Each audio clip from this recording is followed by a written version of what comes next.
Sorry, guys. Promise we're better with this stuff. It's just been a long year.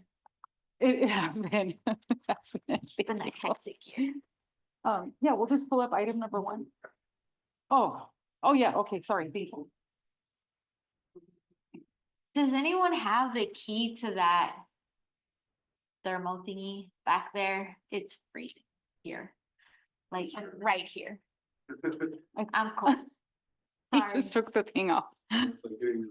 Yeah, it's always really cold in here. You know what it kind of is, huh? I can't, guys. I need a blanket. I'm sorry. No, you're fine. Okay. My office is freezing cold, just if that makes you feel any better. Mine's Freezing super cold. warm. Oh.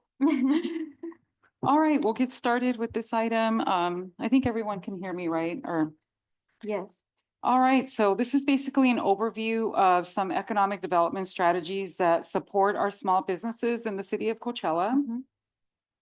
And I just wanted to go over some of our economic development objectives. We strive to drive economic mobility and wealth building through entrepreneurship. We try our best to connect small business owners to resources they need to start, manage, and scale. We advance resiliency through disaster preparedness and resiliency initiatives. And by this, we are referring to our work with the Community Resilience Center and the Transformative Climate Communities Grant programs. Because believe it or not, there's a lot of economic development embedded there, although, they're projects that advance resiliency through disaster preparedness. We also curate a support network to help entrepreneurs access capital in new markets. Today, we, for example, met with the International Trade Administration, a subsidiary or a connection to the U.S. Commerce Administration. And then next, we have some small business resources that the city of Coachella offers. You know, we believe in circularity and food systems. And by this, we mean we're referring to our restaurants or farms or farmers, recyclers, thrift stores, repair shops, or other food or circular economy businesses. The city is launching a food incubator program in 2025. And part of the work with our Climate Resiliency Center, it will include clean composting. So we'll have, circularity will be a item for us in the coming years. We also do workforce and talent development. And so we're connecting our local business companies with local, regional, and statewide programs for the workforce and talent needed to create, expand, or maintain a successful business. And so, for example, we are working with Workforce Solutions at the County of Riverside. We work with the Center for Employment Training, the Greater Coachella Valley Chamber of Commerce, and other partners like Grid Alternatives. We also offer compliance, regulation, permits, and licenses. So part of our work involves guiding companies find the right City of Coachella connection to assist them through the process of obtaining permits and meeting any other applicable regulations. We also offer business connections and incentives to facilitate introductions to key business, governmental leaders, organizations that can help local companies succeed. We collaborate with industry experts and business support organizations to offer relevant and innovative seminars, classes, and roundtables to City of Coachella businesses. A range of business incentives that are designed to attract, retain, and support businesses that contribute to the city's economic growth and community well-being. So these are just some of the small business resources that we do offer. And then we go over just some of the economic development activity that goes on as part of this work. So we procure grants as they do create economic development. And so we put some logos of some local partners that we have that are helping us with this work. We have the California Strategic Growth Council, the California State Library, and the California State Parks, which are all agencies that are helping us create recreational resiliency and other economic development opportunities through their grant funding support that they've given us. And then we have the Greater Coachella Valley Chamber of Commerce offering small business resources. We actually have a little teeny tiny visitor center that offers small business resources right here. And we have Mr. Brandon Marley here present to to speak on that if needed. We also partner with the Riverside County EDA or Economic Development Agency. And so Joaquin Tijerina and his team are outstanding at connecting us with workshops that help build capacity in our small business, prospective small business owners and even current small business owners. And then we also rely on the work of our community-based organizations for workforce training and development and basically other cultural offerings as well that really enrich the lives of our residents. And so I just kind of picked a handful, and we have like UC Riverside Extension Professional Studies that is going to be bringing some small business capacity building coursework to the city. We also have the Center for Employment Training, who will be offering short trainings to help skill up our workforce. So for example, they'll have an electrician training, HVAC, and other green programming that they're going to offer. Grid Alternatives will also be offering a solar installer course and internship. So we have them doing a myriad of things along with other partners. And then we offer small business assistance programs. And so these are targeted at, like improving the facade of our community. So we do currently have a facade improvement program that is currently underway. We offer permitting and licensing assistance to kind of expedite projects through the development process. We are one of the few cities that have the opportunity zones. We actually have 4 opportunity zones in the city of Coachella. And we do offer other small business assistance in collaboration with other, partners like the Chamber of Commerce and the SBDC through the Riverside County Office of Economic Development. And then here I just kind of identify some financing resources in case anyone's watching and they want to know what is available to them if they want to make facility improvements or green business practices, agriculture, exporting, importing, startups, small business support. So we kind of just list these resources that are available. And also federal and state funding portals that offer additional funding support to small business owners. And then I just listed a big list of all the places that really make the most sense for our small business prospective entrepreneurs and even current business owners can visit. And these are all also featured on our website. And that concludes our presentation. Awesome. Thank you. Just a couple of questions. Yes. So I know you mentioned under the facade improvement program. Yes. Do you know when that's going to launch? Well, it's already underway. We are in the process of kind of collecting paperwork from each applicant that submitted an application because we have to ensure that, for example, if you're leasing a building, that you actually have the permission from the actual property owner. Otherwise, we risk being sued for paying for work that is not authorized by the owner. But it was already open. It's so still that open. It's still open right now? Yes. Are we advertising it? Yes, we've How are been, we advertising? well, we've been reaching out directly to each property owner along the corridors that are eligible. And so we've had Nice. actually a lot of interest, believe it or not, from people who are leasing from a broader owner. And so, so we have a lot of people interested in the mini grants, but then the owner of the building is not giving them permission. So that's a little bit sad because I'm gonna have to talk to this owner because it's one owner and he owns multiple buildings actually along the Cesar Chavez corridor. So I gotta get with him and see if we can reason with him because his buildings need help and his tenants are willing to, put their name out there and to do the work. And has he given a reason why?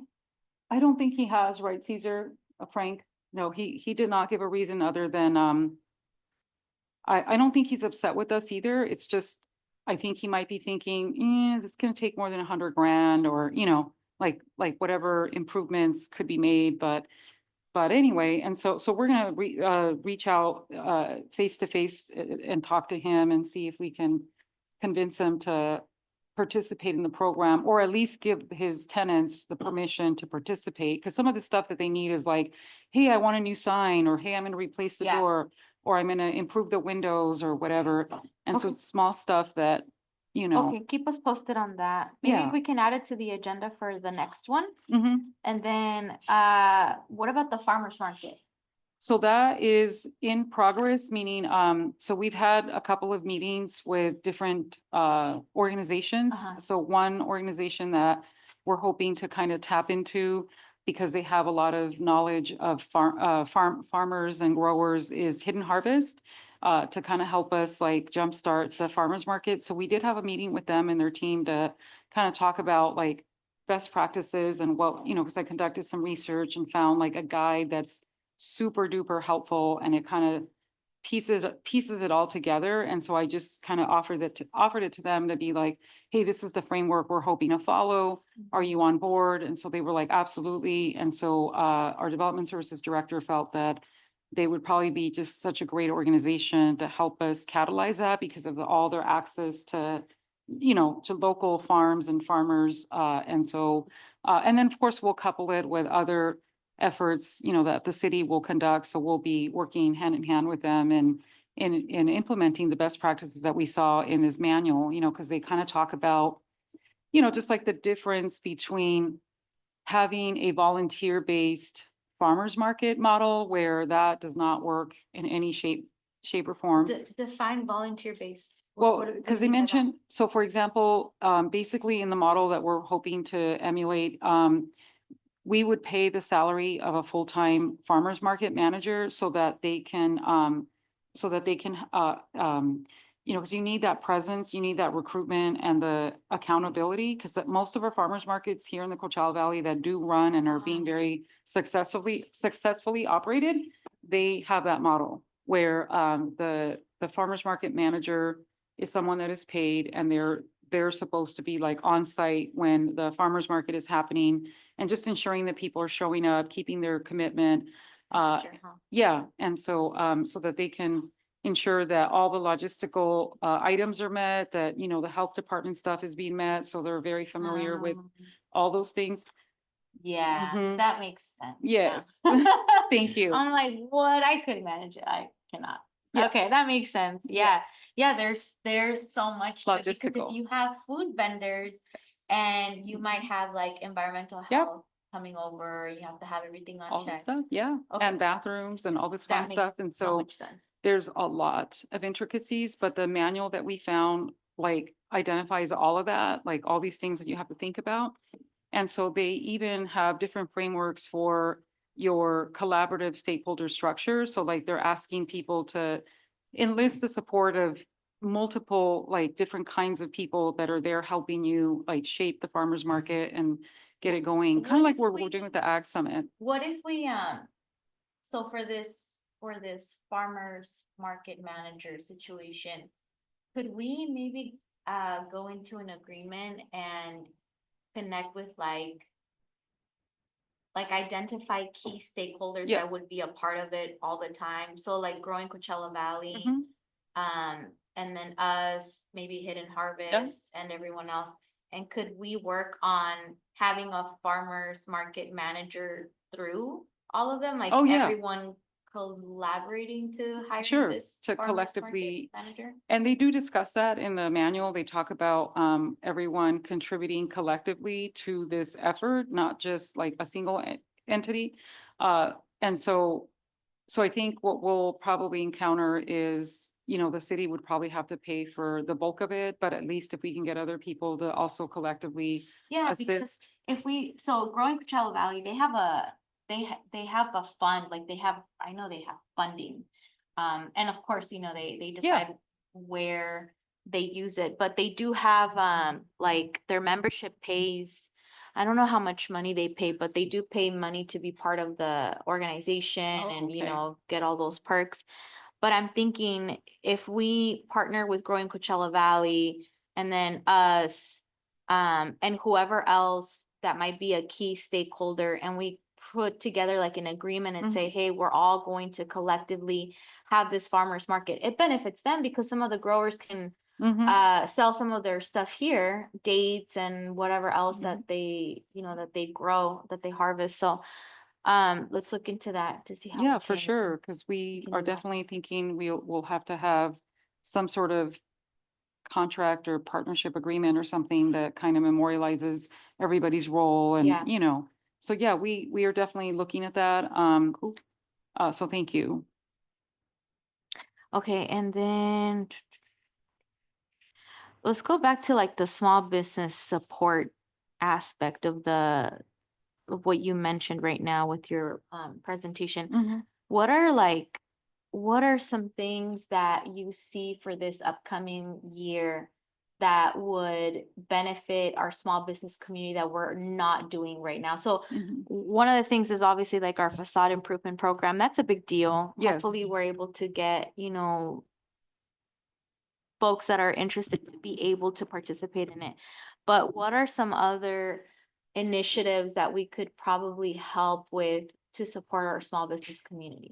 I noticed, because our staff conducted some research, I asked them to, I'm sorry, am I too loud or? No, no, Okay.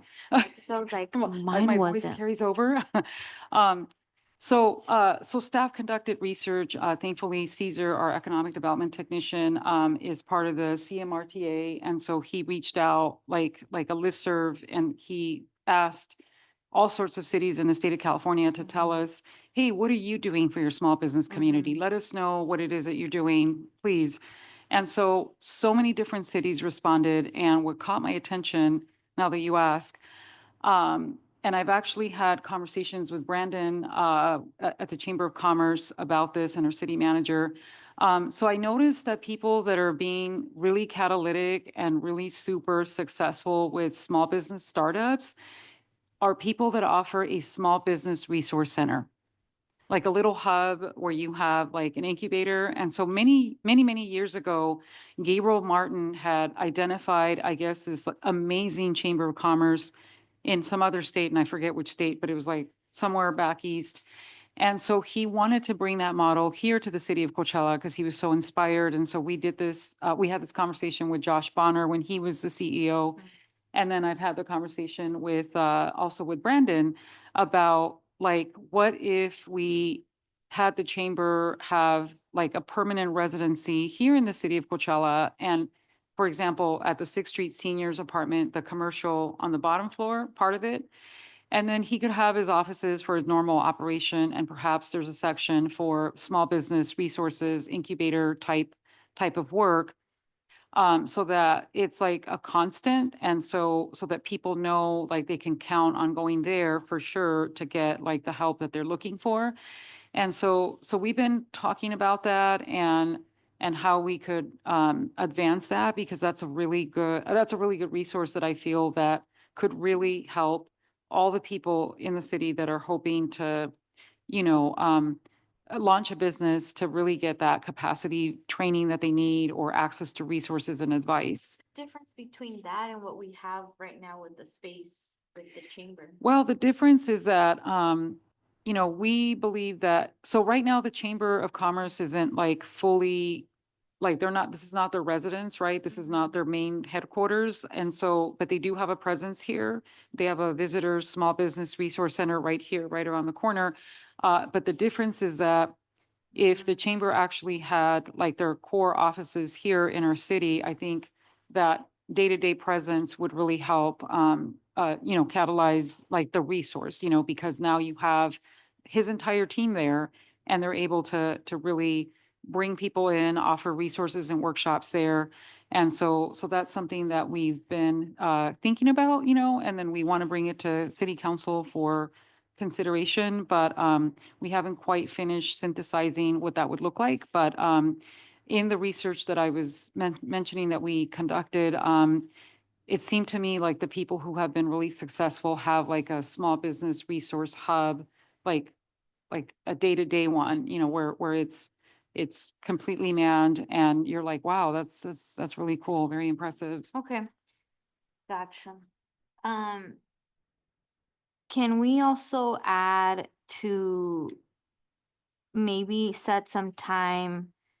I think it's going to be really important that moving forward, we really focus, and with you, um, focus on putting together like a strategic plan just for economic development. I know we've talked about We did. like a citywide, and I think that's going to be helpful, but we need to like sit down and think about something just with economic development. Yes. And put together a plan. So, um, maybe talk to Gabriel Martin and put together like some dates. I think it would be great if our committee could participate. Mm-hmm, And then maybe some other key sure, stakeholders, our executive team, maybe some people from the community as well. Um, we should do this soon, okay, like January, like yeah, like like January, late January. okay, And it just gives us an opportunity to have a plan I to, agree. I think even so, for example, like when we dealt with COVID and we were dealing with all of these changes, and we could use COVID as an example too of how to better prepare ourselves as a city and what to do. And even through like this strategic plan, um, for COVID, I don't think anybody was expecting that we would receive funding. A lot of Yeah. communities, cities, counties were receiving a lot of funding. And even through the county, we had some we had a little bit of a difficult time thinking, oh my God, okay, what projects could we fund? Mm-hmm, But if we had a plan together, and not just thinking about, things like COVID, but just in general, so that we know where we see our city going in the next couple of years, yeah, what it is that we want to work on, what we want to focus on, and then also how are we going to get there and who we're going to connect with, and what we're doing really good with mm-hmm, certain pieces when it comes to, developing our city. But I think there are other opportunities that perhaps we're not tapping into mm-hmm. that I think would be important that we focus on this upcoming year. Yeah, thank you for that. I know Mayor Hernandez had mentioned that in a previous conversation when I was proposing a strategic plan that he thought we should just dust off the one that was developed years ago and just kind of like look at that and see what was mentioned there. So I was thinking maybe if we do have a session, a new session to discuss a strategic plan, perhaps, do you think it's a good idea to include what was maybe identified in the past and then, I mean, just so Yeah, people could see. absolutely. Okay, so we'll bring Absolutely. That would the be good. previous, Okay. Well, that's all I have for that item. thank you. And you have the next one, right? Yes, the next item is space planning for the Old City Hall building. And so this is really just a compilation of ideas and how we want to move forward. Let me have Jesus bring that up. Okay, thank you, Jesus. So as you know, I'm going to give you guys a little history just real quick so that those that are in the audience can understand where we were and where we're going. Um, so as you recall, back in the day, the California Endowment paid for a study. Initially it started out as a Coachella Wellness Center feasibility study. Oh, sorry, 1 second. Oh, The mayor. Hello.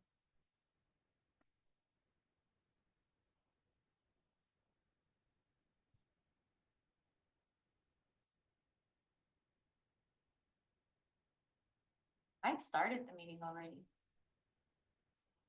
The meeting starts at 5.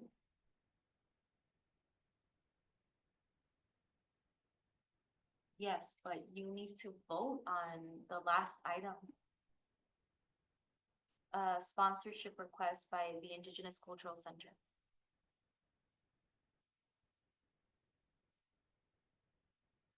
What do you mean?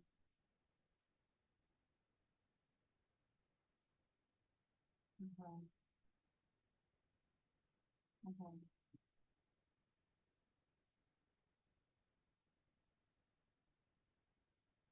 There's 5 items and we just finished item number 1.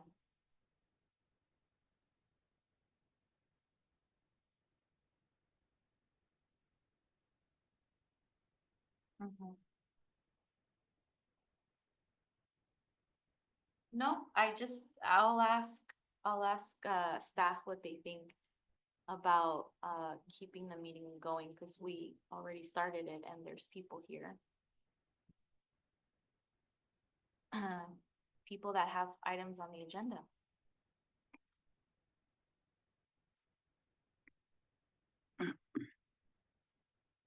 Mhm. So the meeting started at 5. No, they've always started at 5.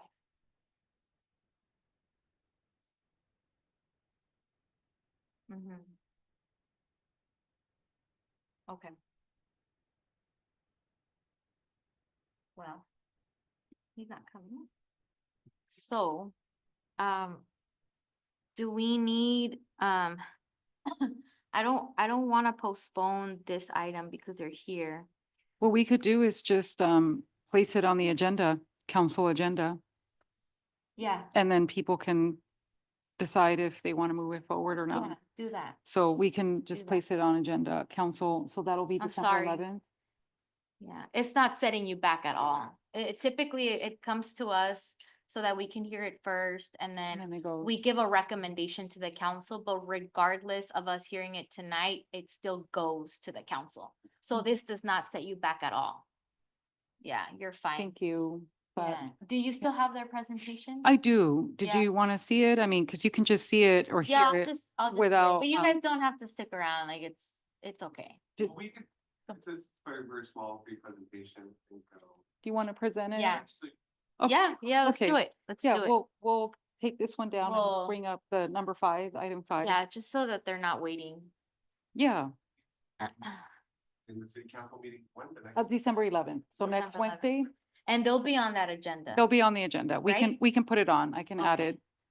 So I just need to We'll let, make sure you're on that agenda. I'm sorry. The mayor is late. Not a problem. Well, thank you so much. As tying in with the theme tonight of economic and resilience and all of it. You know, a lot of the great work that we've done collectively with me and my family here. So we're here to present what that's looking like and some of the work that we have coming up here in 2025. So. Okay. that's- So it actually works out because Gabriela Armenta, which is the founder and director, she's actually facilitating right now a Indigenous Talking Healing Circle. So we were trying to figure out how to do this. Oh, okay. got it. But for myself, my name is Claudia Armenta, and I am the co-founder and also instructor of Danza Aztecas y Tlatonac. A little bit about myself and how we got here. So my family and I immigrated from Mexico, and we're Mexica, indigenous community from Mexico. And so arriving here to the United States, we always tried to figure out how to hold on to those traditions and preserve them as we were immigrating here to the United States.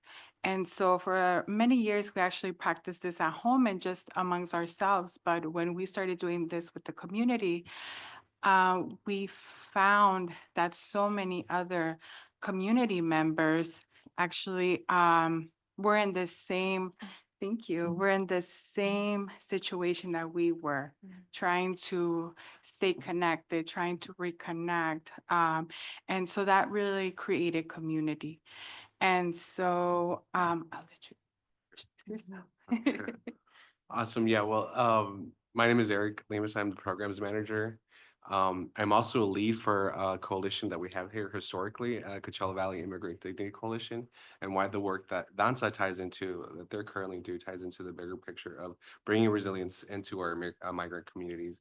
And so I've had the honor to spearhead a coalition, which I'll name the participants and partners here in a bit, but just so that you keep in mind how this work ties in collaboratively and bringing our dignity to our migrant communities.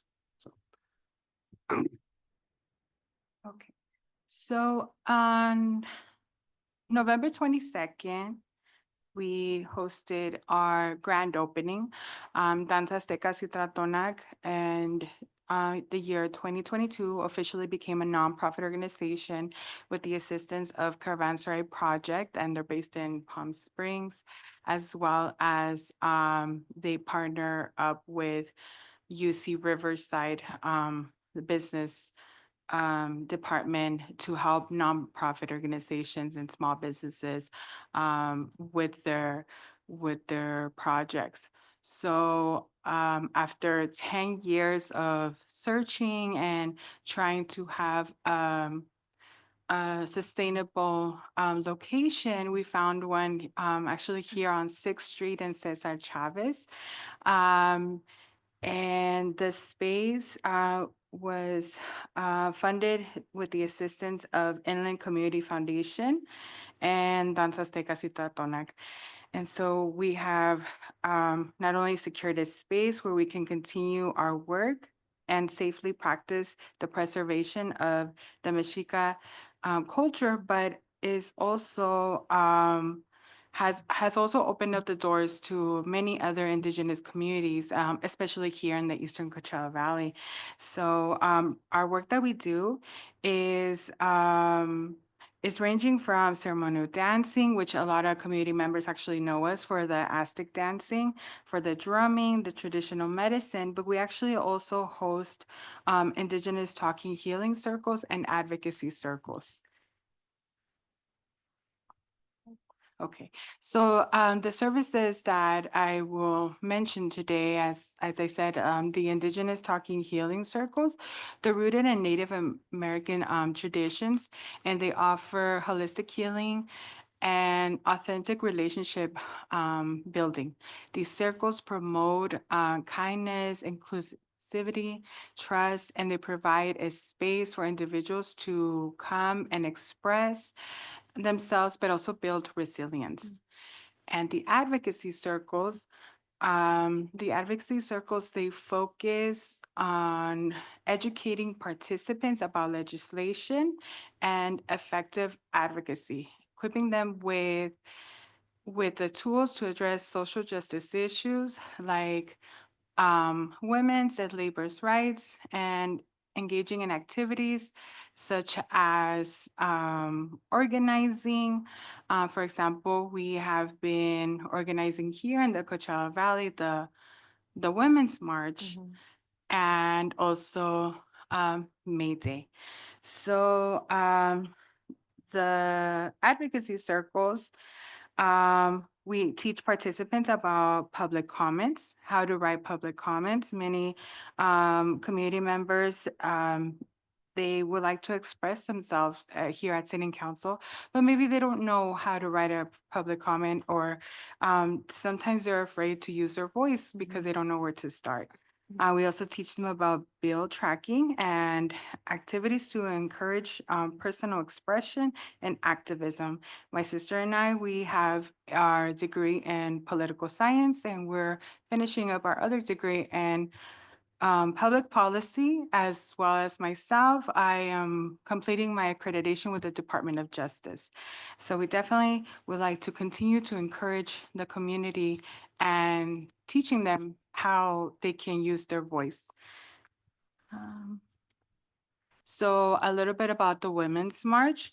The mission of the Women's March is to harness the power of diverse women in our community and create a transformative social change.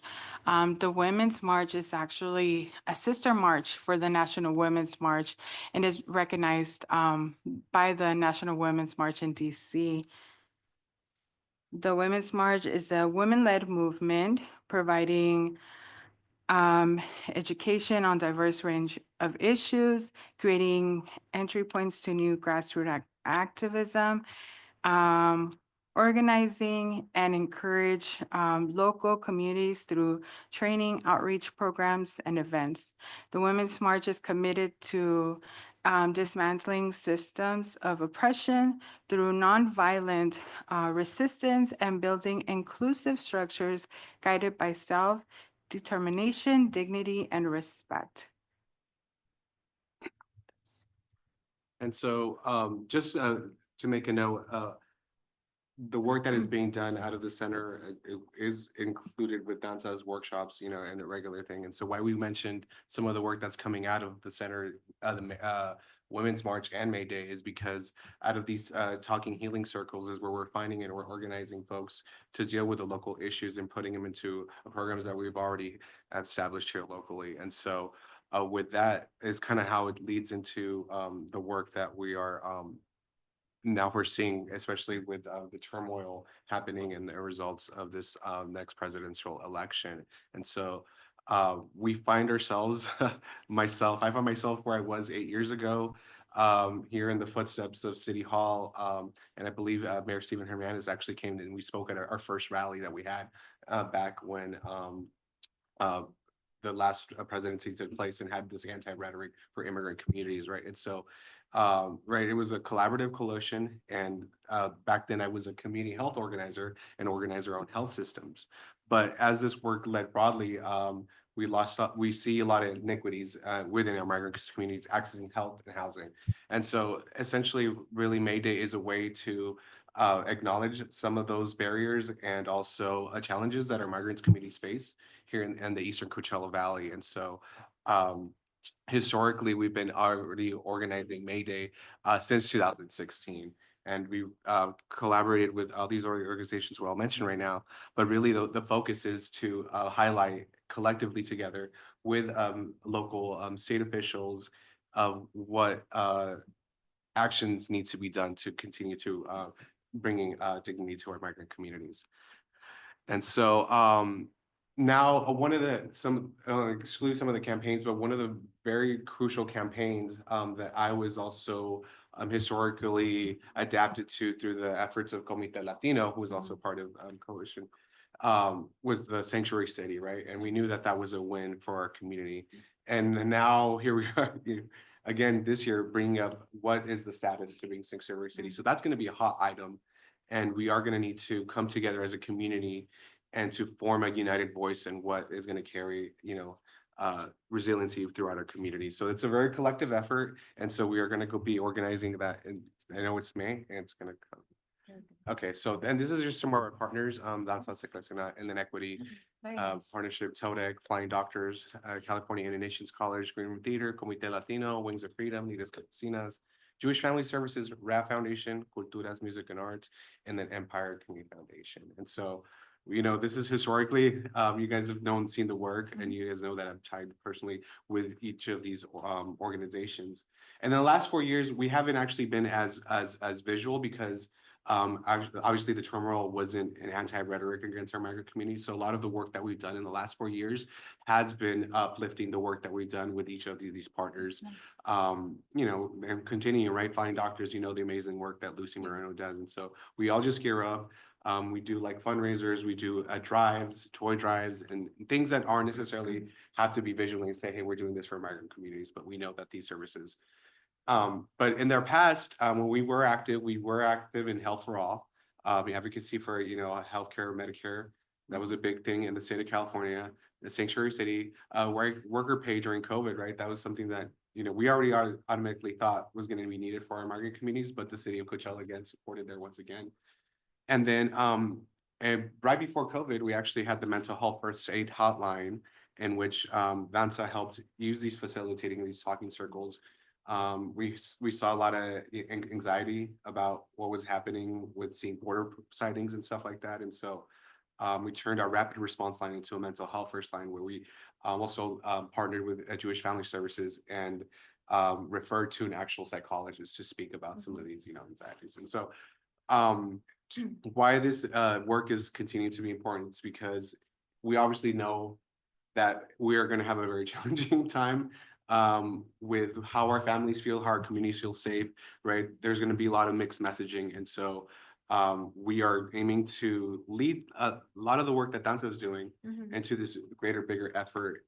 And so that we can have on May 5th, May 1st, which is May Day, we could have a collective voice of presentation. And as you guys know, I do a bit of production background and tell with all these other elements of festivals, but I really want to bring that to the city of Coachella. I want to really give the city a platform, our community a platform to really voice these on a federal level, right? Because the world's going to be hearing what Coachella has to say, right? Like, especially when it comes to sanctuary city, I know that's going to be a very hot topic. And so we need to come together and have this just very dynamic presence to say that we're, our city, our communities are safe. And so with that being said, this was our last thing, the last one. But I mean, there's two efforts. I know we had asked originally, this is for more of the coalition work, because we were matched with or funded by Inland Empire Community Foundation, and we want to continue the work as a coalition. But it's open-ended. I think we had originally for our grants committee for 5,000, which would be a help to help facilitate the healing circles and start bringing elements to make. So, Thank you. yeah, So the $60,000, essentially it's going to be for, putting together the Women's March and May Day. So Right, it's, yeah. Okay, yes, so it's for the indigenous, talking healing circles, the advocacy circles, the women's march and May Day. and that would help us, the 60,000 would help us also grant to our partners organizations to help us ensure that we would have lifting. And then also the presentation and the production. And as you, like I said, mentioned, I do have some very high profile artists that I want to bring that have brought dignity to our thing. So that I have some things in mind, but we want to put some extra efforts on our guest speakers.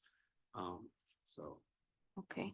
My recommendation to you will be that maybe you go into more detail what you're gonna do with the 60,000. I think everyone is on the council for the most part. I think we're all pretty familiar with all the great work that you do in the community. So I would probably emphasize that.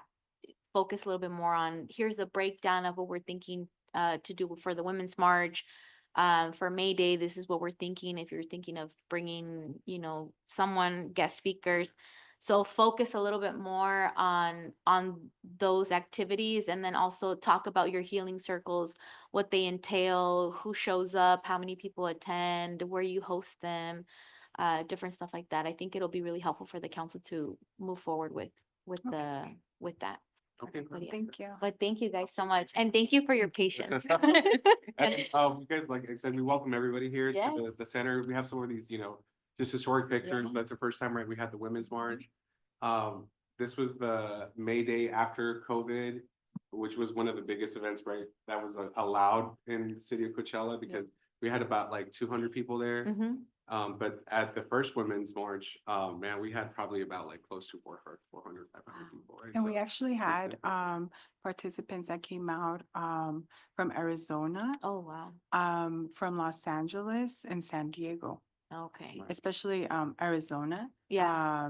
They Yeah, weren't finding yeah. anything in their area, so they actually drove all the way to Coachella to Wow. attend the Women's May March. Day, like we've been kind of. Mhm. That's And just, so you amazing. guys are eligible for the facade improvement program, so just get permission from the landlord.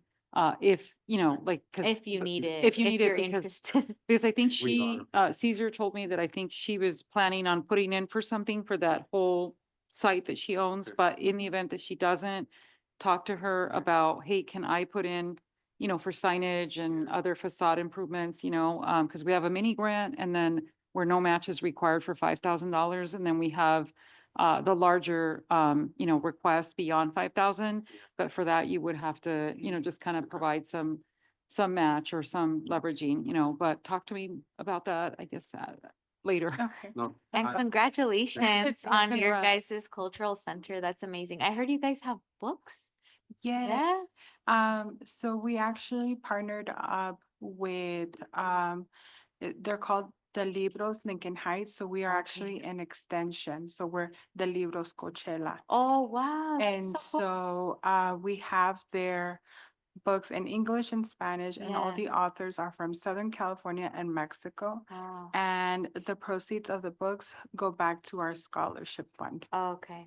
That's Mhm. amazing. I, Yeah. I offered our City of Coachella book, Oh, if yeah, they, that's right. if they wanted to house it there, because you know how we have that little red book? Yeah. And so we have it in English and Spanish. Oh, nice. But yeah, no, definitely. Congratulations. You guys are Thank doing a you. lot of great work, and anything we can do to support. Yes, Awesome. I definitely. know the council Thank would you. like to. All right. Thank you so Thank you much, you both. guys. Yes, thank you. Okay.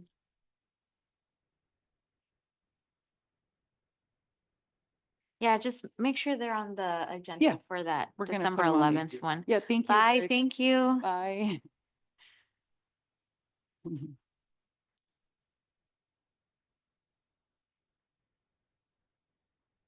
Yeah, I didn't wanna interrupt, but the city manager had recommended $5,000, because I think 60,000 is their entire budget, but Mm, we'll just see what the council says. Yeah, 60's it's a good chunk. Yes, it's a good job. I thought you handled that very gracefully. You're like, could you break it 60's a- down? 60's a good chunk. Yes, No more comments. yes, thank you. Pretty cool though. All right.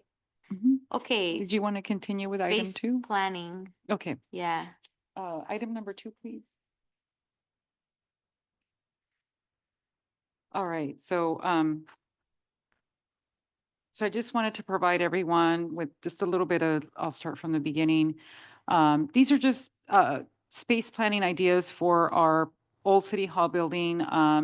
As you all know, many people have a residency here, and I'll kind of go into that in a minute and how we came to that. Um, so back in 2018, we had been working with the California Endowment to possibly fund a Coachella Wellness Center. And so they actually did fund a feasibility study that was initiated by them. And then then it was decided that that wasn't going to be the case after all. So then we moved into a Coachella Community Center feasibility study, and they requested to hire KDI. So the California Endowment paid KDI to come up with some possible uses of the City Hall building. And so they did a beautiful job. And so some of the program recommendations that came as a result of their study was a nonprofit hub with conference rooms, a co-working center, community kitchen, health and wellness center, youth spaces like a teen center or children's corner, flexible gathering spaces like a multipurpose center and event hall for the arts and culture, business development, health and wellness, private events, an event plaza like farmers market, public events, festivals, performances. And so they also surveyed the community, and they identified the needs and priorities that you see listed there, like youth development activities, small business and economic development, public services and resources, health and wellness, and then arts and culture. And I think the city has been pretty successful at implementing most of these based on the nonprofits that actually reside here. But obviously, we need to do more. And so let me go ahead and get into that. So, so KDI, after polling the public, I think this research is still relevant today because it's going to segue into what we'll present next. So they kind of talked about flexible event and gathering space because, as you all know, our library gets used up big time by many nonprofit organizations, which is really exciting because that means that a flexible space is definitely in high demand and in high need. An event plaza, co-working spaces, and then a community kitchen. So we are addressing the community kitchen or commercial kitchen at the Wellness Hub at Bagduma Park, and then at the Community Resilience Hub, we will have commercial kitchen space there. Wait, sorry. The community kitchen at the Batuma Mhm. communities. Uh-huh. How are we doing? Through TCC, it's the grant. Oh, going Yes, to. we're going I to, thought we sorry. did right now. I was like, No, wait, I'm sorry. How? I meant to say that there is a kitchen there, but it's not, Okay, but it's not. yeah, I and was so, gonna say, I've been missing that for years then. no. Okay, gotcha. Sorry. Glad I asked. Oh, no, sorry about the confusion. And then, so KDI came up with these concept plans about, how this could all take shape. And I'll just kind of quickly go through them. And so they had some really good ideas, and they actually proposed to have this building actually have 2 stories. So like a bottom floor and then a top floor. So they envisioned that some of the community spacing would be below, and then like government functions would be like upstairs. And so if anything, and so here we see how they, were trying to be conscientious of cost. And so they were trying to really maximize the current space and like layout so that we wouldn't have to spend a whole lot of money in revamping this space. Because I believe the budget amount that came in at this point in time, I believe it was 19 million To that it- build this. to do all that. Yeah, 19 million. And I don't know if I missed it, but why did we initiate this? Looking into what the community would Yeah, want and. yes, yes, because the California Endowment was looking to make a sizable investment of their last dollars that remained Uh-huh. of their 80 million. And so they had 10 million. And so There had been longstanding conversations between the endowment and the city, stemming back, all the way back to 2016, where they were working with the city. And I don't know if you recall the 40 acres that we don't have anymore, but remember the 40-acre site? So that was supposed to be like this massive campus. We have like designs for it and everything under Jonathan Hoy, the previous city engineer. Okay. Okay, and so that didn't come to pass for many reasons, because then we got the library built here, and then we had, so there've been other improvements. And so then they brought to our attention that the community really wanted like a nonprofit, like space hub, or like a teen center and what have you. And if you notice, we do have the LGBTQ center Yeah. here. We have Alianza, Yeah. we have KDI, we have the chamber, we've got, the green room, and a myriad of other people that live here or, have space here. And so, and the So- Leap Institute is now here too. Well, that's why we did it, but does the California Endowment are they still No. offering the tent? Yeah. They're not. Cool. And in fact, they told us that their priorities changed. And so anyway, it was really, really harsh because they actually invested over 150,000 in these efforts. In Probably, getting getting all all of this, this. yes. And it was actually 300,000 because it was 150 for phase 1 and 150 for phase 2. So they actually invested $300,000, and we didn't do any of the things that they had promised that they would invest in. All we did was convert in our own way the space in like a nonprofit hub, and that's why we have all the nonprofits that are here. Are we thinking of Reimagining the space, doing- yes.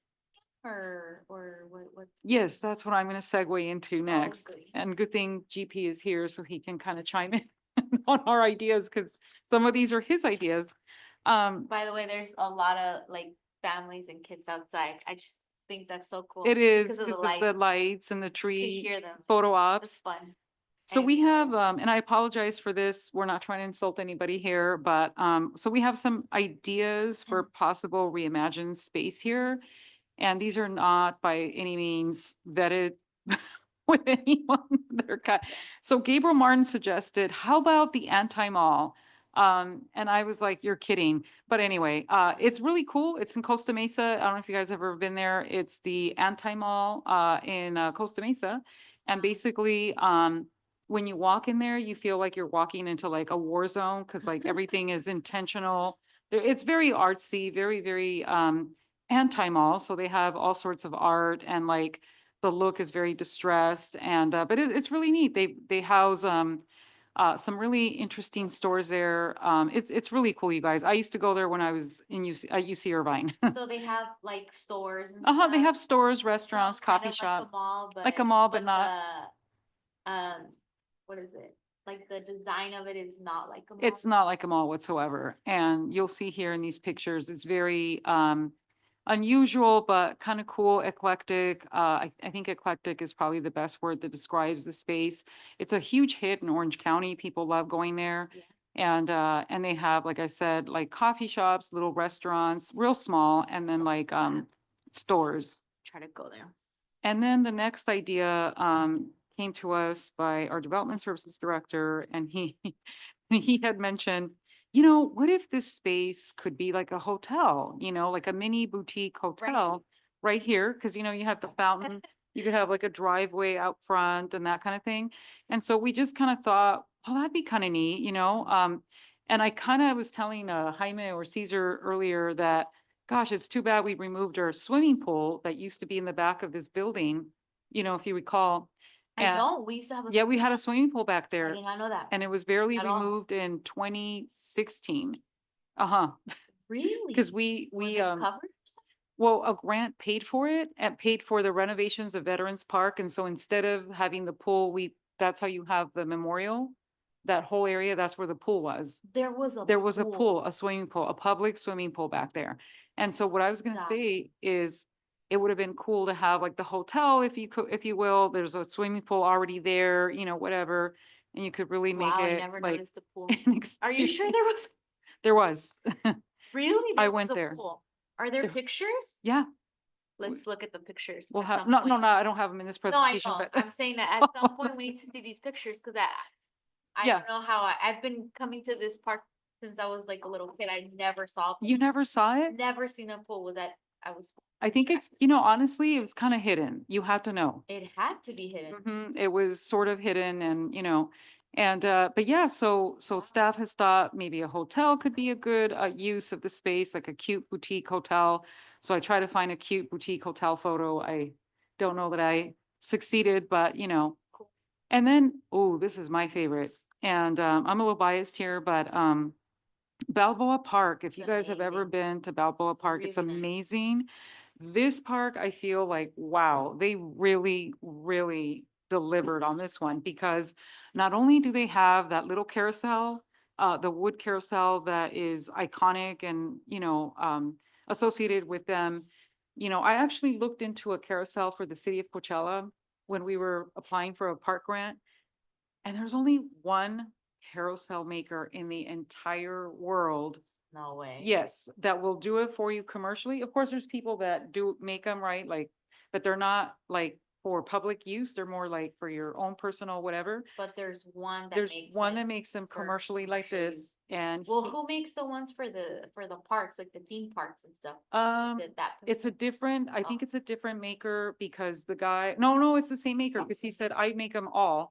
And so Wow. he told us that at a very minimum, like our carousel would have cost 500,000. So I was like, That would've okay, been an expensive we can't carousel. put that in the park, you know? Okay. Because when, yeah, so Balboa Park, I feel like, oh my God, if we could ever make this place look like Balboa Park, because Mhm. they have acreage with museums, gardens, arts and international culture associations, as well as the San Diego Zoo. I'm not saying that we have a zoo, but I am suggesting that it would be beautiful if this space would feature like a museum, some gardens, the arts, Yeah. restaurants, like the carousel, you know, because we're getting that splash pad. But I feel like, what if we also got like a carousel, and that would really bring a lot of people to our downtown, you know? Okay. So anyway, Very so cool. I thought I would just show you guys that.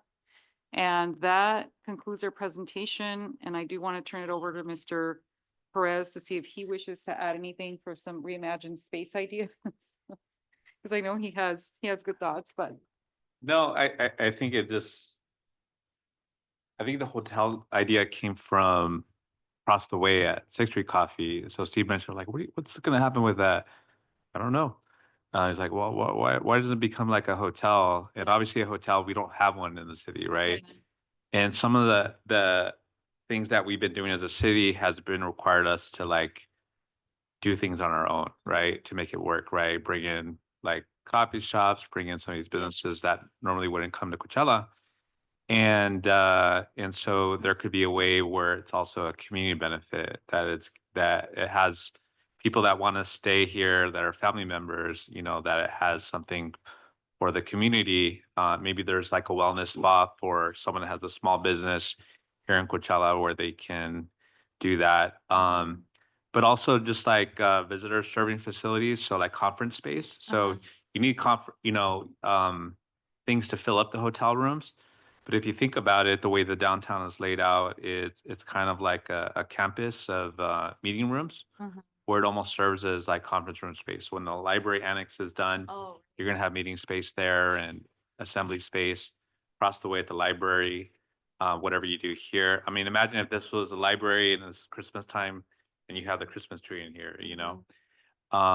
It would probably require this to be like a multi-story building. You could probably preserve the facade.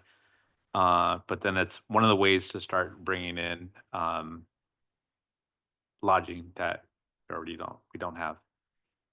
So that was it. And the others are pretty cool ideas. So I think that I don't know if it would be through RFP to see like who has the yeah, best do an idea, but RFP. would so anything that would happen here, like the stuff you guys showed, are you envisioning that we would tear down the city hall or build on it, or what do you envision for that? Well, you know what? I think it's really tough because this building, Gabriel, is almost historical, or I'm not sure if it's almost 100 years old. yeah, And and so- ultimately it's gonna be whatever city council would want to do. Yeah. I think there's a lot of room for preservation. So what Riverside did a lot with their old historic buildings is that they preserved the front facade and they built everything behind it. So you still protected the historical integrity of the building, but then what you built behind it was architecturally compatible. So that's one of the things you could do. Now, if you, that takes a lot more work than just demoing and starting from scratch, but it's benefited them, just preserving that history there. I think it would be nice to have a combination of that, like he mentioned, to do some preservation and some innovation, right? A new innovation. And so, and I would hope that, because I think in our mind, we've always thought to somehow integrate our nonprofits that are here. So we would, I would, as a staff person, recommend that we carve out space for them as well, to kind of really make it a very vibrant space, just like Balboa Park. They actually have some organizations there that are nonprofit on site. And so I would recommend the same, that we think about, integrating them here, or even, just elsewhere, I suppose. But, really, it would be nice to have them here as well somehow, like Very cool. integrated. I think, so I guess I'd like to add to your guys' list of possibilities. But another thing that we also need in the city that we don't have, and we're growing so much, is like event center, conference room type of thing. Like we do have the library. Oh, where though? Right. Oh, is that the swimming pool? Or what? Was that the swimming pool? Wait, hold on. I'm like, como dicen, norteada. Hold on. Trying to figure out where we're at. Where are we here? Oh, wow.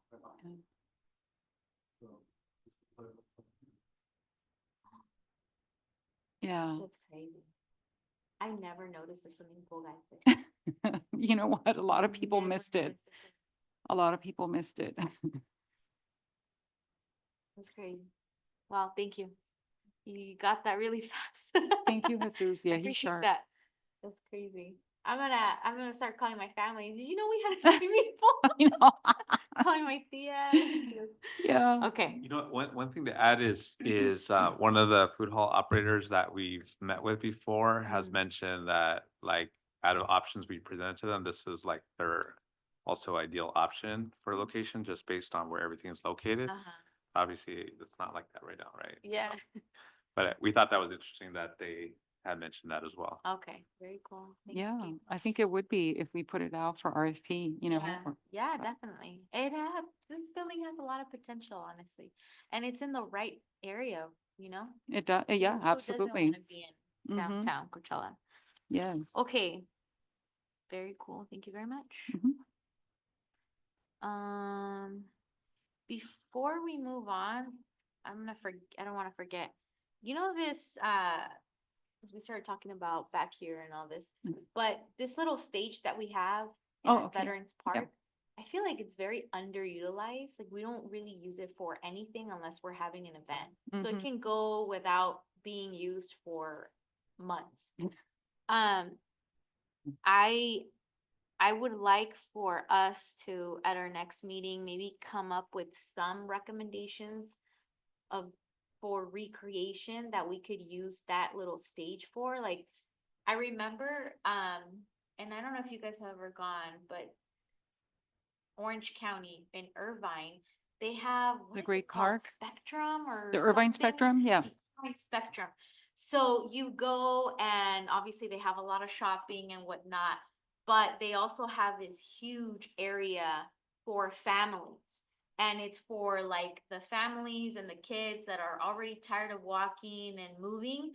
And they go into this little space. Yeah. They have turf around. Obviously, we don't need that. But they have this little space, but they have integrated specific things for the kids to mess around with and play with. And that stage reminds me of, they had something, or they have something similar. They put out like a projector and the little kids their faces turn into oranges. Like, Okay. I don't know That's how it cute. works, technology, but they'll stand in front of the stage, they'll move around, they'll do their thing, and then the projector will capture their Mhm. face and they're all scattered wherever they're at, and it'll turn their faces into oranges. And you just see a bunch of kids just right in front of a stage, just playing Activating, for like hours. You know what, It's so funny. I'm like, you wouldn't think, but they're getting entertained with like a stage and orange, like they're oranges, the you know? Aquarium of the Pacific has an interactive, Oh, thing cool, like yeah. that, Uh-huh. where the kids can go to the computer. It's like a thing, and then, Uh-huh. and they do their thing, and then their faces or words, they can type words, come Yeah. up like they're like fishing in the ocean or whatever. Okay. It's kind of neat. Yeah, see? And so, Something yeah, interactive. Let's something think about interactive. that. Let's come back with ideas. Okay, cool. Okay, we can move on. Sorry about that. Yes, no problem. I think we have item number 3, food truck park update, or food truck, program update, I'm sorry. Yeah, I have a presentation, but I'll be on this pretty quick because this is on the council for next week. Okay, cool. So, and maybe what we do, so it's quick, if there's any particular questions, we did bring this item to, you find it? To the Economic Subcommittee, maybe a few months ago, Okay. right? And I think there was support for it. I think we have a kind of a cool logo, but so we brought this to you. Part of it, we think it's going to solve a few problems. One is when we did the sidewalk vendor ordinance, a lot of the vendors couldn't get compliance with getting like a health permit from the county. Yeah. So it's very difficult. You almost have to have like a food truck, right? Well, if they want to do that, we don't allow it, right? You would think we allow food trucks, but we don't allow food trucks. So how did we do it? So we have a way to address that issue. We also have a way to this can address like our health and wellness element of our general plan that actually encourages food trucks as long as they're healthy. So how do we maybe align this? I know we've been trying to do some programming with the Coachella Entertainment Park, but this is the policy from the general plan where it says to create a simple, healthy food truck permit. I don't work for health department, so I don't know what's considered healthy except what I try to eat. So we are working with the Blue Zones Initiative, and so they did make some recommendations to us on how to do this. And then so you could potentially have a blue zone type of food truck in the city, right? So we would allow it, but hey, you need to be healthy. And this is what they're recommending, that 25% of the menu be blue zone, meet blue zone guidelines, right? And it's as long as it meets certain categories like fruits, vegetables, whole grains. Um, and so you'll that I don't know yet, right? So there, Lettuce wrapped, I'm just thinking of like the taco trucks. Like, are we gonna say, but not you? 25%. well, remember 25%. So you could have, so it's about the balance that you have in the menu. Oh, okay. Yeah, and I think that the county that we're working with and also Blue Zones, I think they're both also realizing that can't be so restrictive. Otherwise, it's probably not going to work. Like trucks and the tamales. You guys don't want? So yeah, and then you also have people that want to get that food, right? Yeah. And they can't get it here sometimes. So I think this is good, but I think one thing maybe we'll have to consider is like having options. Like we also don't want just taco trucks, right? But if there's a way to integrate or stipulate like, yes, we're gonna be healthy, but we're also gonna allow for options. Like it doesn't all have to be 100% healthy. Mhm. Yeah, no. So you're going to see all this come back next week. So I don't want to Okay. go into it, but basically the main idea was that this was going to be allowed on private properties around Veterans Park. Okay. And so basically, each of those property owners that a lot of these are residential or kind of commercial uses today, but they would all have the choice to be able to make this experience on their property. So you might have a residence that has food truck and they decide they want to do that, right? This is a picture in Barrio Logan where they did that in front of a home. And those are the properties that they would be allowed in.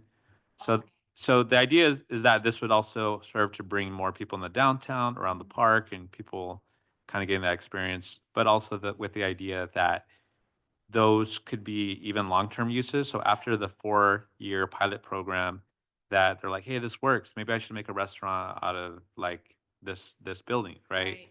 Right now, it's kind of hard to do that. You have to put a lot of investment, but if you could first start with a food truck, that could be a See good if catalyst. people like the food and there's, okay, yeah, that makes perfect sense. And obviously, these are all the properties around there.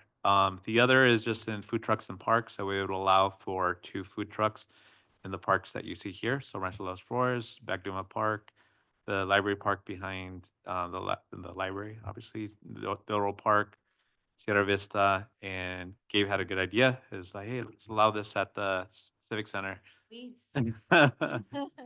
Um, so we have different requirements. I'll go into those at the meeting next week. But the last one I want to mention is, and probably the economic development portion of this, is that allowing food trucks, on date farms. So if you go to the Visit Greater Palm Springs website, they have a link for date farms, but there's nothing linked to there, right? Okay. So how would we create an experience for people on the multiple date farms that there are in the city?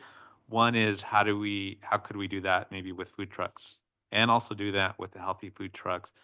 A lot of those farms are at the western side of the city. And so hopefully maybe this is what it looks like on the farms, right? They're creating experience. It would require them to actually create an activity station. And being in the date farm, they would have to include one menu item that serves dates. But that's it. I just wanted to present that to you, just to know that we have this originally presented to you. And we're going to bring it back to council next week. Okay, very exciting. I like it. Thanks, Gabe. Thank you. And then now we have the hotel feasibility. Yes, and I apologize, I don't have a presentation. Our city manager had intended to present, so I will present for him. Could we leave this for, does it have to come to us or can it just go straight to? It's council? going to council, but, we can just give you the high-level highlights that it's, it's gonna cost about $79,500 to assess the potential of attracting additional hotel, developments and increase the amount of TOT revenue Okay. for the city. And so, yeah, so they're gonna do a really good job at, really synthesizing, like what areas of the city are the most suited for a possible hotel. Uh-huh. So they're gonna conduct, like surveys, they'll do a hotel market assessment, financial feasibility, financing approaches, their findings and recommendations, and then they'll have a report and presentation for the city council once they finish their, And it'll uh, cost 79,000? yes, 79,500. Where are we thinking about getting this from? We're thinking of using, the general fund. Okay. I guess, it would appropriation from general fund reserves, Fund Okay. 101. And, so this is coming to the city council next week, Okay. because I think you guys have previously asked us to kind of move it along, but Mhm. come back and just give us an update. So we, brought you an update, and that's what it's looking like. And it'll take a look at like potential sites? Yes, Okay. so they're gonna analyze sites throughout the city that are a best fit for a hotel. Gotcha. Cause the one thing that I learned through the process of kind of talking with KMA and Visit Greater Palm Springs is that, you know, amenities and other, in close proximity to, not just land uses, but, obviously having close proximity to amenities is really key to some of Mhm. these hotel sites. And so that's going to be examined, by professional folk that will have actual data and findings, to present to us. And so we're really excited, excuse me, because this was something that I had requested early on in my, tenure that we please look at, a hotel feasibility study, please, because I knew that we didn't have any hotels in our city and that would be a huge assistance, to drive tourism to the city, but also TOT revenue, but more Gotcha. than anything, just having the ability to host people in a hotel. Okay, wonderful. Is that all we have? I think so. I think yes, we wrapped it up. Okay, Thank you. we have no new business. Moving on to public comments. Do we have any public comments? No, we do not. Okay, awesome. At this time, 6:17, we are adjourning the meeting. Also, I noticed I never actually started the meeting. But just watching. We started at 5:05.